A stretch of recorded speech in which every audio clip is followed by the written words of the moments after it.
Hello students, आज आपको हम बताने वाले हैं एक बहुत इंटरेस्टिंग टॉपिक है द यूज़ ऑफ ऑब्जेक्ट।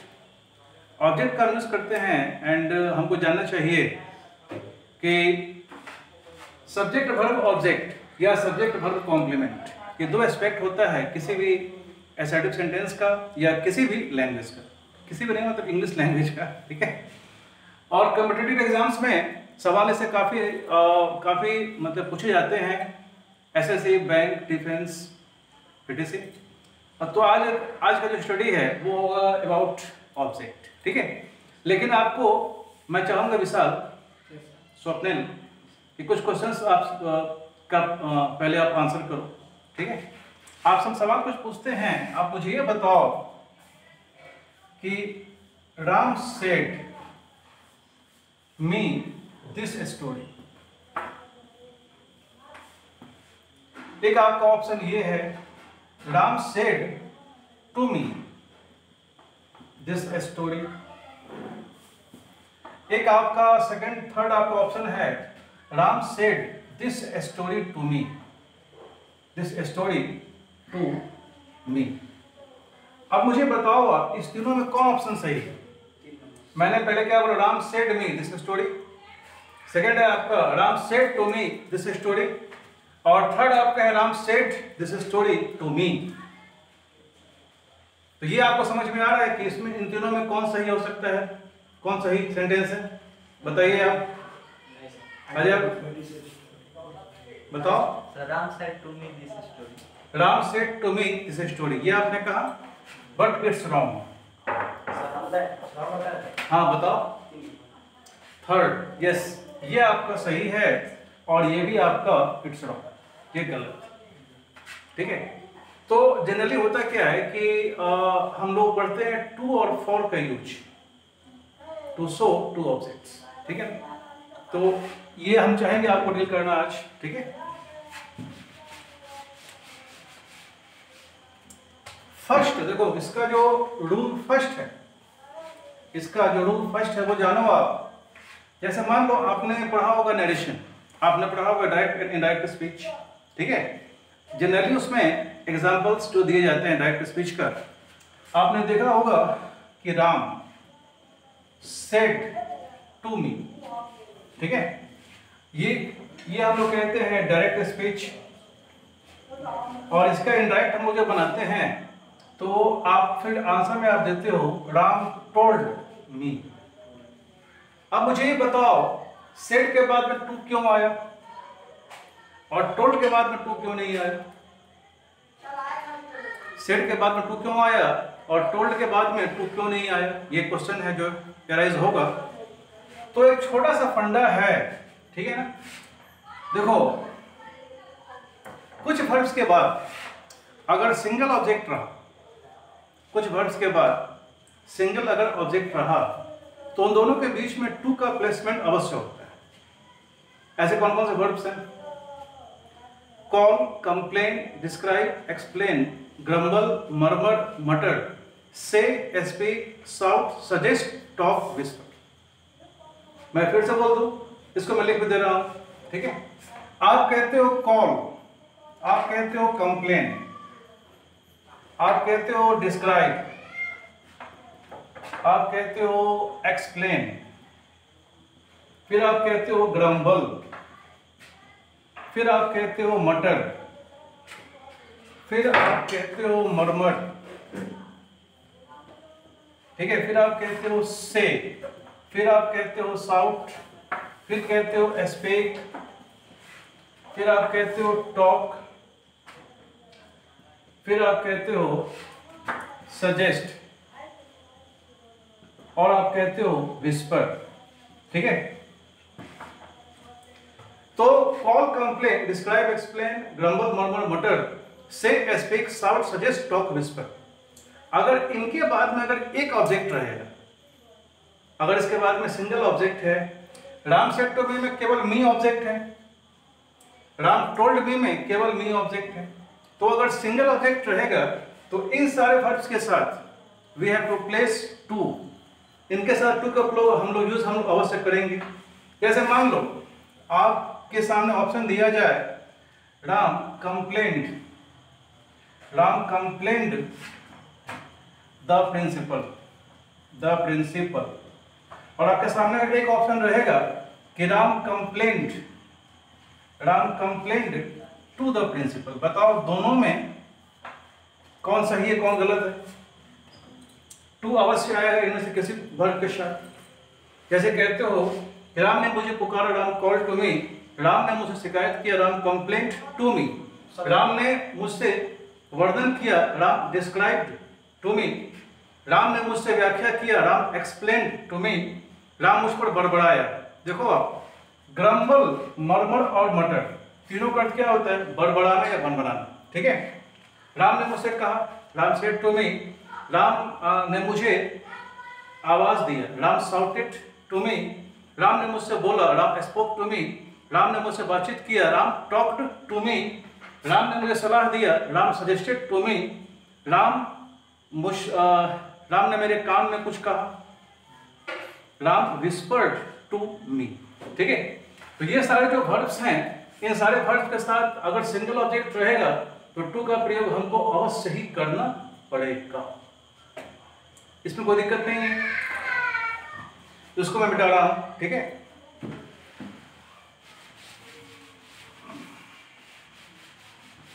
इसके बाद देखो आप, जैसे यहां देखा, अभी आपको मैंने बताया कि अगर सिंगल ऑब्जेक्ट रहेगा तो इन क्रियाओं के साथ टू का प्रयोग अवश्य होगा। ठीक है।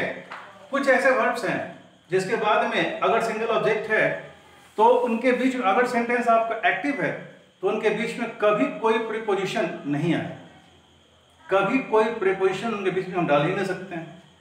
ऐसे कौन कौन से वर्ब्स हैं? आप कहते हो आस्क, आंसर, असेंड, अलाउ। ठीक है। Invite, implore, remind, request, recommend, tell, urge, warn, bless, order, command. ठीक है। ये सारे जो वर्ड्स हैं, ये सारे जो वर्ब्स हैं, इनके बाद अगर सिंगल ऑब्जेक्ट आएगा तो किसी भी कीमत पे कभी भी आप उन दोनों के बीच में कोई प्रीपोजिशन को आप मत रखना। ठीक है। एग्जांपल मैं दे रहा हूं, जैसे आप कहते हो, देखो आस्क, अलाउ, आंसर। ठीक है। Invite, implore, remind, request, recommend, tell, अर्ज,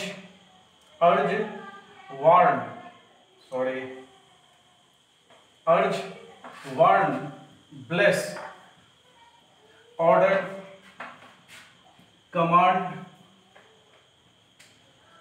ठीक है। तो उसके बाद आपका bless, order, command, it is. ठीक है। तो इन वर्ड्स के बाद अगर कभी भी कोई सिंगल ऑब्जेक्ट होगा तो we can not place any preposition in between that particular verb and the single object. ठीक है। एग्जांपल मैं आपको दे रहा हूं। ठीक है। जैसे मान लो आपके सामने ऑप्शन है कि राम आस्क्ड टू मी, एक ऑप्शन आपका ये है। सेकेंड आपका ऑप्शन है राम आस्क्ड मी। तो आपके सामने दो ऑप्शन है, बताओ कौन सही है? राम आस्क्ड, ये गलत आपका हो गया। इन द सेम वे, जैसे कि आप कहते हो कि रानी इनवाइटेड मी, रानी इनवाइटेड मी, या आप कहते हो रानी इनवाइटेड टू मी, इन दोनों में कौन सही है बताओ?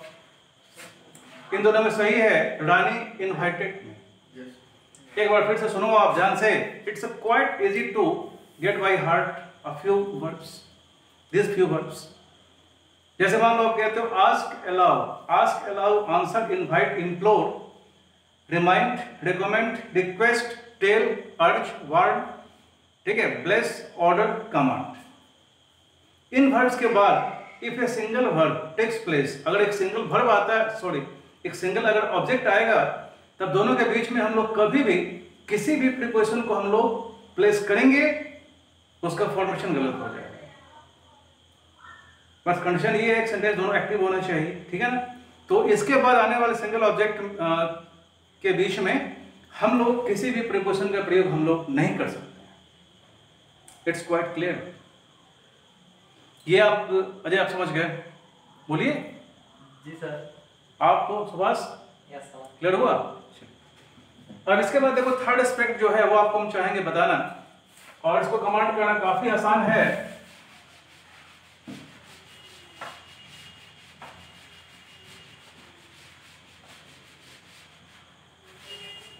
पहले आप ये बताओ, आप ये समझ रहे हो कि ऑब्जेक्ट और कॉम्प्लीमेंट में डिफरेंस क्या है?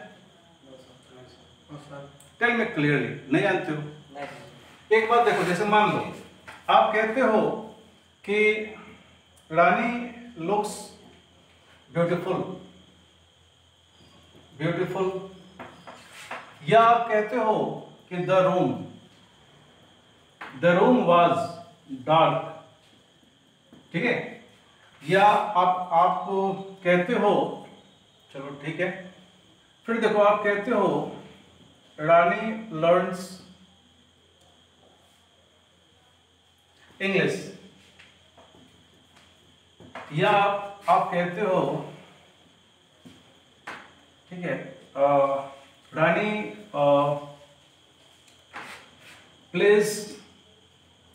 Pledge football. एक छोटी सी बात है, असर्टिव सेंटेंस में वर्ब आपका सेकंड एलिमेंट होगा, सब्जेक्ट होगा, फिर वर्ब होगा, उसके बाद कंफ्यूजन आपका है कि वो उसके बाद वाला जो शब्द है वेदर इट इज ऑब्जेक्ट और कॉम्प्लीमेंट, ये ऑब्जेक्ट है या कॉम्प्लीमेंट। एक सिंपल सा ट्रिक है, सिंपल सा टेक्निक है कि वर्ब के बाद आने वाला शब्द अगर सब्जेक्ट से जुड़ जाए तो वो कॉम्प्लीमेंट होगा, और अगर सब्जेक्ट से ना जुड़े तो ऑब्जेक्ट होगा।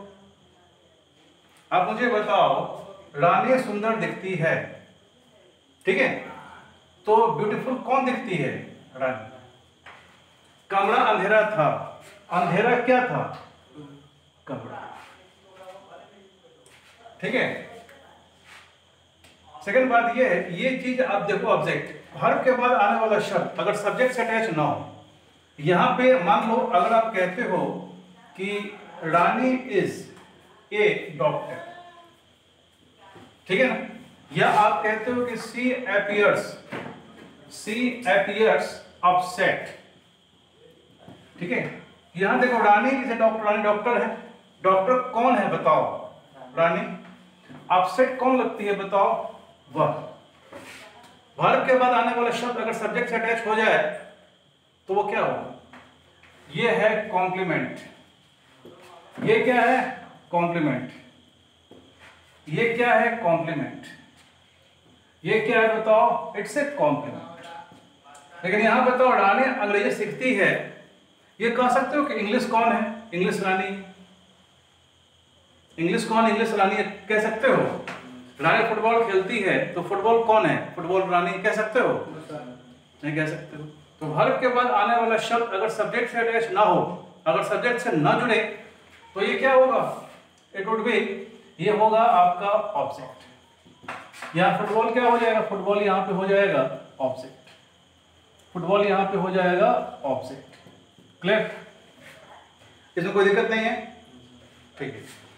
दूसरा इसका देखो, सेकंड इसका जो टेक्निक है वो ये है कि अगर कॉम्प्लीमेंट रहेगा, यानी कि वर्ब के बाद आने वाला शब्द अगर सब्जेक्ट से ना जुड़े, अटैच ना हो, तो कॉम्प्लीमेंट होगा। कॉम्प्लीमेंट अगर रहेगा तो सब्जेक्ट उसमें एक्शन नहीं करता है, मतलब वर्ब के बाद अगर कॉम्प्लीमेंट आएगा, ठीक है, तो कॉम्प्लीमेंट में क्या होता है कि सब्जेक्ट का एक्शन नहीं होता है। आप मुझे बताओ कि रानी सुंदर दिखती है, इसमें एक्शन रानी का है? रानी सुंदर दिखती है, इसमें तो एक्शन ब्यूटी पार्लर का है। इसमें एक्शन भगवान का है जो जिन्होंने रानी को बनाया, तो इसमें एक्शन रानी का है। कमरा अंधेरा था, इसमें एक्शन कमरे का है। अरे फर्स्ट वर्ड तो आपका सब्जेक्ट होगा ना, ये वर्ड आपका सब्जेक्ट होगा ना, तो यहाँ पे रानी का चाहे कमरे का एक्शन है। लाइट को ऑफ किया आपने, लाइट को ऑन किया आपने, कमरा तो खुद लाइट ऑफ, ये ऑन ऑफ नहीं किया, तो सब्जेक्ट का इसमें एक्शन है नहीं। कॉम्प्लीमेंट है। और ऑब्जेक्ट में जो आप देख रहे हो, ध्यान दो, ऑब्जेक्ट में सब्जेक्ट एक्शन करता है। आप मुझे बताओ कि रानी अंग्रेजी सीखती है, लर्न कर क्या होता है सीखना, तो रानी अंग्रेजी सीखती है, इसमें एक्शन रानी का है। रानी फुटबॉल खेलती है, इसमें एक्शन रानी का है। तो अगर ऑब्जेक्ट रहेगा तो सब्जेक्ट का एक्शन होगा, अगर कॉम्प्लीमेंट रहेगा तो उसमें एक्शन सब्जेक्ट का नहीं होगा। ठीक है, इसमें कोई दिक्कत नहीं है। एक बात आपको ये भी आपको देखना है कि कॉम्प्लीमेंट जो है, कॉम्प्लीमेंट में हम लोग यूज करते हैं लिंकिंग वर्ब का, लिंकिंग वर्ब। ठीक है, यानी ये कौन सा वर्ब है बताओ, ये आपका लिंकिंग वर्ब है। ये कौन सा वर्ब हो गया, ये आपका लिंकिंग वर्ब हो गया। और ये मुझे बताओ, ये भी आपका लिंक वर्ब हो गया, ये भी आपका हो गया लिंक वर्ब।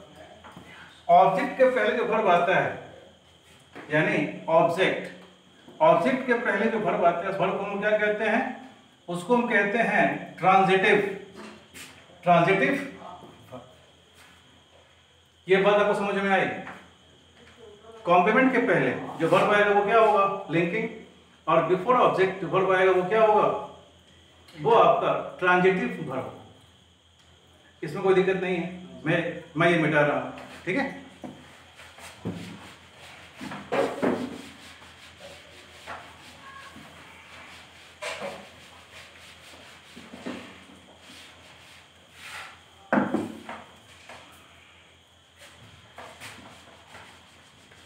चलिए आप देखिए ध्यान से, हम लोग बात करेंगे पहले ऑब्जेक्ट का। ठीक है, देखो ऑब्जेक्ट को हम लोग बांटते हैं दो भागों में। एक आपका होता है डायरेक्ट ऑब्जेक्ट, एक होता है डायरेक्ट ऑब्जेक्ट, और एक क्या होता है आपका इनडायरेक्ट ऑब्जेक्ट। क्लियर? तो देखो डायरेक्ट ऑब्जेक्ट क्या होता है, इनडायरेक्ट क्या होता है कि मतलब डायरेक्ट इंपैक्ट, यानी कि सीधा असर। इसका हिंदी क्या हो गया, सीधा असर, सीधा असर या सीधा प्रभाव। सीधा प्रभाव, वर्ब का बिल्कुल सीधा असर या सीधा प्रभाव जिस शब्द पर पड़ेगा, वर्ब का बिल्कुल सीधा असर या सीधा प्रभाव जिस शब्द पर पड़ेगा, उसको हम लोग क्या कहते हैं, उसको हम कहते हैं डायरेक्ट ऑब्जेक्ट। ठीक है, अब यहां देखो आप, व्हाट इज इनडायरेक्ट ऑब्जेक्ट। देखो यहां पे डायरेक्ट ऑब्जेक्ट का रिसीवर का क्या होता है, ये होता है पाने वाला या बेनिफिशियरी। बेनिफिशियरी क्या हो गया, बेनिफिशियरी हो गया लाभ लेने वाला। ठीक है, तो डायरेक्ट ऑब्जेक्ट को जो प्राप्त करेगा या जो उससे लाभान्वित होगा, जो उससे लाभ लेगा, वो ऑब्जेक्ट क्या होगा, उसको हम कहते हैं इनडायरेक्ट ऑब्जेक्ट। ठीक है, अब ये पहले समझो आप। जैसे मान लो मैं कहता हूं कि रानी बाइज एक कार। ठीक है, या आप कहते हो कि सी राइट्स ए लेटर। ठीक है, यहां पे इसका हिंदी क्या निकला, रानी कार खरीदती है। एक्शन होता है खरीदने का, खरीदा क्या जाता है, कार। यहाँ पे कार क्या है, इस एक्शन का सीधा असर है कार पे, तो ये आपका हो गया डायरेक्ट ऑब्जेक्ट। ठीक है, वह पत्र लिखती है, क्रिया होती है लिखने के, लिखा क्या जाता है, लेटर। ये क्या हो गया, डायरेक्ट ऑब्जेक्ट हो गया, कोई दिक्कत नहीं है। फिर देखो आप कहते हो कि रानी बाइज एक कार फॉर मोहन, या आप कहते हो कि she writes a letter to Ravi. ठीक है, अब यहां पे देखो आप, रानी मोहन के लिए कार खरीदती है, क्रिया होती है खरीदने की, खरीदा क्या जाता है, कार। इसका तो एक्शन सीधा कार को पड़ता है, ये क्या कार क्या हो गया, डायरेक्ट ऑब्जेक्ट। और कार किसको मिलेगा, जिसके लिए खरीदाया है। रिसीवर कौन है? मोहन है। तो मोहन क्या हो गया? मोहन आपको हो गया indirect object. She writes a letter to Ravi, वो पत्र लिखती है। पत्र किसको मिलेगा? रवि को मिलेगा। तो रवि क्या होगा? रिसीवर। रवि जिसको मिलेगा वो क्या होगा? रिसीवर। यहाँ पर बेनिफिशियरी है, यहाँ लाभ मिलेगा मोहन को, वहाँ पत्र मिलेगा रवि को। तो ये क्या हो गया आपका? ये आपका हो गया डायरेक्ट ऑब्जेक्ट, और रिसीवर को हम लोग क्या कहेंगे? इसको हम लोग कहेंगे इनडायरेक्ट ऑब्जेक्ट। ये बात समझ में आई? इसमें कोई दिक्कत नहीं है। अब देखो है क्या कि यहाँ पे ऑब्जेक्ट दो ऑब्जेक्ट हैं, इसके there are 5 rules of object. Object के 5 रूल्स होते हैं, और इसको हम करते हैं टू और फॉर का यूज, प्रीपोजिशन का। इसको ऐसे भी हम लिख सकते हैं, अगर इसको हम ऐसे लिखें कि रानी बाईस मोहन एक कार, या अगर इसको हम ऐसे लिखें कि she writes Ravi a letter. ठीक है, तो यहां पे देखो मैंने क्या किया, जो रिसीवर है वो पहले आ गया इनडायरेक्ट ऑब्जेक्ट, और जो डायरेक्ट ऑब्जेक्ट है वो बाद में आया। यहां देख रहे हो रिसीवर पहले आ गया और जो डायरेक्ट ऑब्जेक्ट है वो बाद में आया। ठीक है,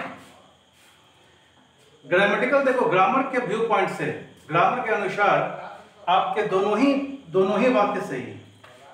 यहां पे देखो आप, ये भी आपका सही है, ये भी सही है, ये सही है, और ये भी आपका सही है। ठीक है, दो तरह से अप्लाई कर सकते हो। यहां देखा आपने कि अगर डायरेक्ट ऑब्जेक्ट आप पहले रखते हो, इनडायरेक्ट बाद में, तो कुछ वर्ड्स के साथ हम यूज करते हैं किसका? फॉर का। यहां पे बाई है तो फॉर आ गया, और देखो कुछ वर्ड्स के साथ प्रयोग किसका होता है? टू का।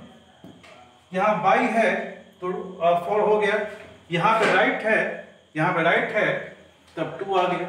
लेकिन if we place indirect object just before direct object, then we cannot place any preposition in between indirect and direct object। ठीक है ना? तो ये है क्या कि इसके 5 रूल्स होते हैं, और पांचों को मैं आपको बताना चाहूंगा। ठीक है, कोई टाइम क्या हो गया? टाइम ओवर हो गया? कितना हो? कितने मिनट का हो वीडियो? तो अभी देखा आपने कि इफ वी प्लेस, अगर हम रखते हैं डायरेक्ट ऑब्जेक्ट इनडायरेक्ट के पहले, तो कुछ वर्ड्स के साथ टू का प्रयोग होता है, कुछ के साथ फॉर का प्रयोग होता है। और अगर हम रखते हैं indirect object before direct object, ठीक है, तो फिर वहां पे टू या फॉर का प्रयोग हम नहीं करते हैं। तो ऑब्जेक्ट से जुड़े हुए देयर आर 5 रूल्स। ठीक है, तो वो इसका जो नेक्स्ट वीडियो में मैं इसको आपको डील करूँगा। ओके, और इसके बाद जो है एरर्स जो है आपका बैंक, एसएससी और डिफेंस का, मैं आपको वो सॉल्व करूँगा कॉमन एरर। ठीक है, ओके, ऑल द बेस्ट।